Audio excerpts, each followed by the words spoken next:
ಕನ್ನಡದ ನಂಬರ್ 1 ದಿನಪತ್ರಿಕೆ ವಿಜಯವಾಣಿಯಲ್ಲಿ ಪ್ರಕಟವಾಗಿರುವ ಈ ದಿನದ ಮಹತ್ವದ ಸುದ್ದಿಗಳನ್ನೊಮ್ಮೆ ನೋಡಿ ಬರೋಣ. ಪಂಚರಾಜ್ಯ ಚುನಾವಣಾ ಫಲಿತಾಂಶ ಹೊರಬಿದ್ದ ಬೆನ್ನಲ್ಲೇ ಹೊಸ ಸರ್ಕಾರ ರಚನೆ ಕಸರತ್ತು ತೀವ್ರಗೊಂಡಿದೆ. ಪಶ್ಚಿಮ ಬಂಗಾಳದಲ್ಲಿ ಮೇ 9ಕ್ಕೆ ನೂತನ ಸಿಎಂ ಪ್ರಮಾಣ ವಚನ ನಿಗದಿಯಾಗಿದ್ದರೆ, ತಮಿಳುನಾಡಿನಲ್ಲಿ ಮೇ 7ರಂದು ಮುಖ್ಯಮಂತ್ರಿಯಾಗಿ ನಟ ವಿಜಯ್ ಪದಗ್ರಹಣ ನಡೆಯುವ ಸಾಧ್ಯತೆ ಇದೆ. ಈ ಸುದ್ದಿಗೆ ಇಂದಿನ ಸಂಚಿಕೆ ಓದಿ. ಭಾರತದ ರಾಜಕೀಯದಲ್ಲಿ ಎಡಪಕ್ಷಗಳ ಹೋರಾಟ ಮತ್ತು ಅಧಿಕಾರಾವಧಿಗೆ ದೀರ್ಘವಾದ ಇತಿಹಾಸವೇ ಇದೆ. ಕಮ್ಯುನಿಸ್ಟರ ಕೆಂಪು ಕೋಟೆಯನ್ನು ಭೇದಿಸುವ ಸುಲಭವಲ್ಲ ಎಂಬಂತ ವಾತಾವರಣ ಇತ್ತು. ಕಾಲಚಕ್ರದ ಓಟದಲ್ಲಿ ಬದಲಾವಣೆ ಅನಿವಾರ್ಯ. 15 ವರ್ಷದ ಹಿಂದೆ ಪಶ್ಚಿಮ ಬಂಗಾಳದಲ್ಲಿ ಅಧಿಕಾರ ಕಳೆದುಕೊಂಡ ಬಳಿಕ ಸಂಘಟನೆಯಲ್ಲಿ ದುರ್ಬಲವಾದ ಎಡಪಕ್ಷಗಳು ಈಗ ರಾಜಕೀಯ ಅಸ್ತಿತ್ವದ ಅಪಾಯ ಎದುರಿಸ್ತಾ ಇದೆ. ಈ ಸುದ್ದಿಗೆ ಚಿಂತನ ಪುಟ ನೋಡಿ. ಅಕ್ಟೋಬರ್ನಲ್ಲಿ ಆರಂಭವಾಗುವ 2026-27ರ ಹಂಗಾಮಿನಲ್ಲಿ ಸಕ್ಕರೆ ಕಾರ್ಖಾನೆಗಳಿಗೆ ಸರಬರಾಜು ಮಾಡುವ ಕಬ್ಬಿನ ನ್ಯಾಯಯುತ ಹಾಗೂ ಲಾಭದಾಯಕ ದರವನ್ನು ₹10 ಹೆಚ್ಚಿಸಿ ಕೇಂದ್ರ ಸಚಿವ ಸಂಪುಟ ಮಂಗಳವಾರ ನಿರ್ಧರಿಸಿದೆ. ಈ ಸುದ್ದಿಗೆ ಇಂದಿನ ಸಂಚಿಕೆ ಓದಿ.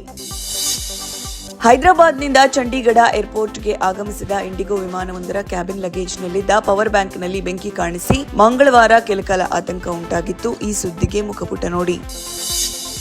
ಅರಬ್ ಸಂಯುಕ್ತ ಸಂಸ್ಥಾನದ ಬಂದರಿನ ಫುಜೈರಾ ಪೆಟ್ರೋಲಿಯಂ ಕೈಗಾರಿಕಾ ವಲಯದ ಮೇಲೆ ಇರಾನ್ ನಡೆಸಿದ ಡ್ರೋನ್ ಹಾಗೂ ಕ್ಷಿಪಣಿ ದಾಳಿಯಲ್ಲಿ 3 ಭಾರತೀಯರು ಗಾಯಗೊಂಡಿರುವ ಪ್ರಕರಣವನ್ನು ಭಾರತ ಮಂಗಳವಾರ ಬಲವಾಗಿ ಖಂಡಿಸಿದೆ.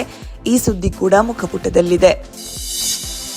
ಲೆಫ್ಟಿನೆಂಟ್ ಗವರ್ನರ್ ಮನೋಜ್ ಸಿನ್ಹಾ ಪ್ರಾರಂಭಿಸಿರುವ 100 ದಿನಗಳ ನಶಾ ಮುಕ್ತಿ ಅಭಿಯಾನದ ಮೊದಲ ಹಂತದಲ್ಲಿ ಜಮ್ಮು ಕಾಶ್ಮೀರ ಆಡಳಿತ 481 ಎಫ್ಐಆರ್ ದಾಖಲಿಸಿ 518 ಡ್ರಗ್ಸ್ ದಂಧೆಕೋರರನ್ನು ಬಂಧಿಸಿದೆ.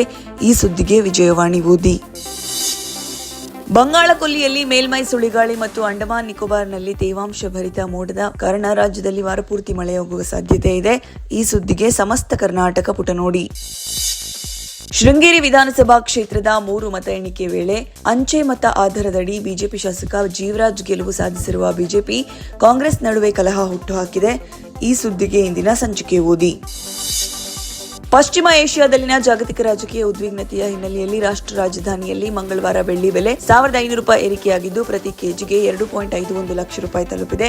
ಈ ಸುದ್ದಿಗೆ ಮನಿ ಮಾತು ನೋಡಿ.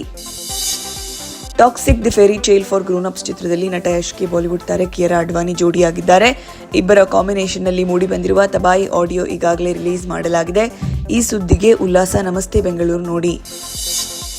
ಇವಿಷ್ಟೇ ಅಲ್ಲ, ಮುಂಜಾನೆ ಮಾತು, ಅಂತರಂಗ, ಭವಿಷ್ಯ, ಮನೋವಿಕಾಸದ ಕಾಲಂಗಳು, ಕ್ರೀಡೆ, ಸಿನಿಮಾ, ದೇಶ ವಿದೇಶಗಳ ಭರಪೂರ ಸುದ್ದಿಗಳ ವಿಶೇಷಗಳಿಗಾಗಿ ವಿಜಯವಾಣಿ ಓದಿ.